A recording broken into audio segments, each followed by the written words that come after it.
E aí, pessoal, beleza? Hoje nós vamos falar sobre as leis básicas, lei de Ohm. Esse aqui eu estou me baseando no capítulo 2 do Sádico, quinta edição, beleza?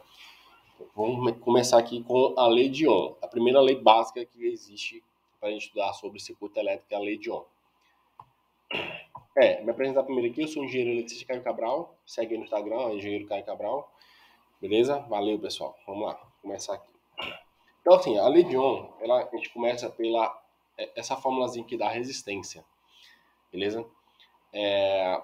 Fala que resistência é igual a resistividade do material vezes a divisão, né, a razão do comprimento o comprimento do material, né, e sobre a área transversal dele, né? O que quer dizer essa fórmula? Essa fórmula ela quer dizer que quando você aumenta a área, né, dessa seção transversal, você diminui a resistividade, né, a resistência no caso do cabo.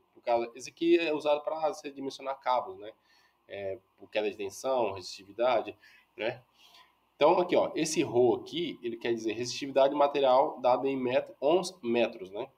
O L é um comprimento e o A é a área. Então, quando você aumenta a área transversal, né, da bitola, do cabo, você diminui a resistência. Quando você diminui a área, o que acontece com a resistência? Você aumenta a resistência do material, né? A mesma coisa pro comprimento, né? Quanto maior o comprimento desse cabo aí, desse material, o que acontece com a resistência? Aumenta a resistência, entendeu? Então, é assim, quando você diminui o comprimento do cabo, você diminui a resistência, beleza? Basicamente é isso que essa forma quer nos dizer. Aí, a gente tem aqui a simbologia, né, da nossa do nosso resistor, né? Aqui é a simbologia do nosso resistor. Aí o que ele está dizendo aqui? Que eu tenho uma corrente que vai passar pelo resistor e tem uma tensão em cima desse resistor, beleza? Então, esse resistor quer dizer isso, essa resistência, né? E aqui é a tabela da resistividade de alguns materiais, né, encontrados aí na natureza, né? Então, a prata é o elemento mais condutor que existe, né? O segundo vem o cobre, depois vem o alumínio, o ouro, né? Muita gente pensa que o ouro ele é mais condutor a prata, não, mas a prata é bem mais condutor do que o ouro, né? Aí vem o alumínio, aí depois em seguida vem é, o cobre, né? Que a gente é muito utilizado, né? Em circuitos elétricos, em cabos, né? Pra você ver que o cobre ele é mais condutor do que o alumínio. O alumínio é menos condutor, vamos dizer assim, né? Entre aspas, né? Entre que o cobre, né? Beleza, pessoal? Aí tem os isolantes, né? Os semicondutores, o carbono, o silício, o germânio, o silício usado em placa solar, né? Você fazer aquela células da placa solar, você usa silício, germânio, né? Aí vem os isolantes, que é o papel, mica e por aí vai. Então, assim, a lei de Ohm, ela afirma, né, que a tensão de um, de um circuito, né, de um circuito qualquer, em um resistor é diretamente proporcional à corrente dela. Então, o que quer dizer isso? Que quando eu aumento a resistência, eu diretamente eu aumento a minha tensão. Quando eu aumento também a corrente, também tenho que aumentar a minha tensão. Então, assim, V ele é diretamente proporcional ao resistor, né? E é diretamente proporcional também à corrente desse circuito, beleza? Então, lei de Ohm, V é igual a I vezes R, ou R vezes I, né? I vezes R, beleza? Né? E a resistência, né? Se você fizer as contas aí, a resistência é igual a V sobre I, né? Que é um elemento que representa a capacidade de resistir ao fluxo de corrente elétrica. Então, resistência, já fala, resistência é a capacidade de resistir ao fluxo, né, no caso aí de corrente elétrica, né? E ela é medida em ohms, quer dizer, o ohms quer dizer a abreviação de volt sobre amperes, né? Que é a unidade de tensão é volts, unidade de corrente é ampere, né? Amperes. Então, o ohms é essa razão, volt sobre amperes, beleza? É o seguinte, a gente também tem que saber adotar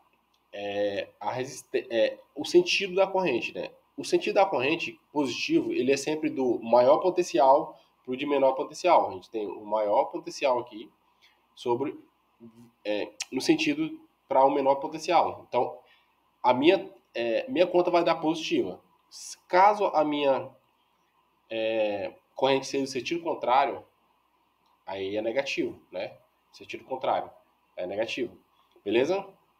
Eu gosto de adotar na minha resolução de circuito sempre queda de tensão em cima do resistor. Sempre é queda. Beleza? Independente do sentido. Sempre é queda. Então é sempre negativo. Né?